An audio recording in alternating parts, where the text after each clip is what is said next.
നാമനിർദ്ദേശ പത്രിക സമർപ്പിച്ചു. 2 സെറ്റ് പത്രികയാണ് സമർപ്പിച്ചത്. കഴിഞ്ഞ സ്ഥാനാർത്ഥിത്വം പ്രഖ്യാപിച്ചതിന് ശേഷം 2 ഘട്ടമായി ഈ പാർലമെൻറ്റ് മണ്ഡലത്തിലുടനീളം പ്രധാനപ്പെട്ട വ്യക്തികളെയും വോട്ടർമാരെയും നേരിട്ട് കാണാൻ വേണ്ടി ശ്രമിച്ചിട്ടുണ്ട്. അതിനുശേഷമാണ് ഇന്ന് നാമനിർദ്ദേശ പത്രിക സമർപ്പിച്ചത്.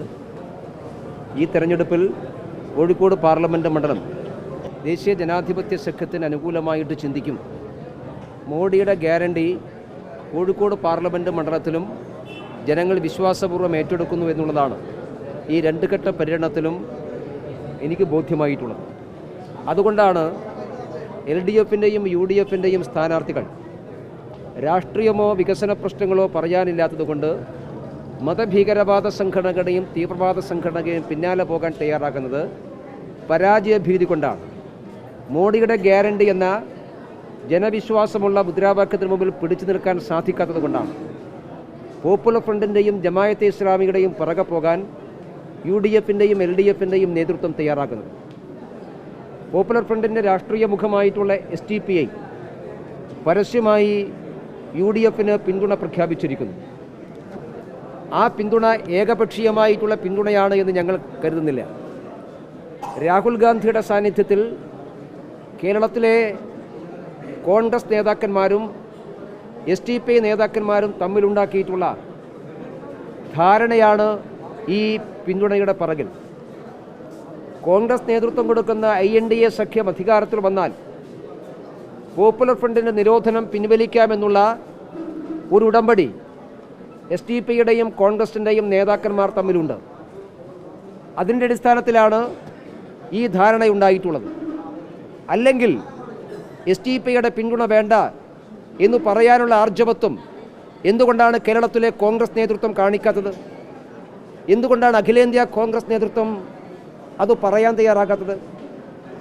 കഴിഞ്ഞ പ്രാവശ്യം കർണാടക നിയമസഭയിൽ തിരഞ്ഞെടുപ്പിൽ ഇതേപോലെ പോപ്പുലർ ഫ്രണ്ടിൻ്റെ പിന്തുണ SDPIയുടെ പിന്തുണ കോൺഗ്രസിനായിരുന്നു. കർണാടകയിൽ വിജയകരമായി പരീക്ഷിച്ച ആ ബന്ധമാണ് കേരളത്തിൽ വീണ്ടും പരീക്ഷിക്കാൻ അവർ തയ്യാറാകുന്നത്. പക്ഷേ പോപ്പുലർ ഫ്രണ്ടിൻ്റെയും പോപ്പുലർ ഫ്രണ്ടിൻ്റെയും SDPIയുടെയും ഭീകരവാദ മുഖം നേരിട്ട് കണ്ടിട്ടുള്ളവരാണ് കേരളത്തിലെ ജനങ്ങൾ. അതിലും മലരും കുന്തിരക്കവും വാങ്ങി സൂക്ഷിച്ചു കൊള്ളാൻ ആഹ്വാനം ചെയ്തവരുടെ തോളിൽ കൈയിട്ടുകൊണ്ട് എങ്ങനെയാണ് കോഴിക്കോട്ടെ UDFിൻ്റെ സ്ഥാനാർത്ഥി വോട്ടർമാരെ നേരിടുക എന്നറിയാൻ ഞങ്ങൾക്ക് ആഗ്രഹമുണ്ട്.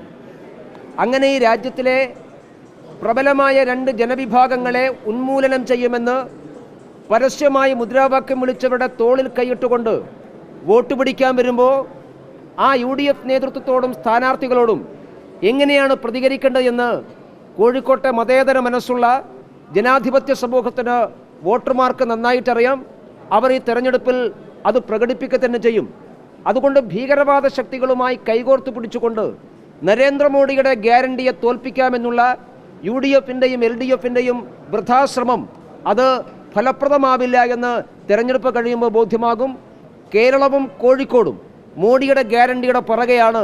പോപ്പുലർ ഫ്രണ്ടിൻ്റെയും SDPIയുടെയും ജമായത്തെ ഇസ്ലാമിയുടെയും പുറകിലല്ല കേരളമെന്ന് ഈ തെരഞ്ഞെടുപ്പ് കഴിയുമ്പോൾ CPMനും കോൺഗ്രസിനും ബോധ്യമാകും.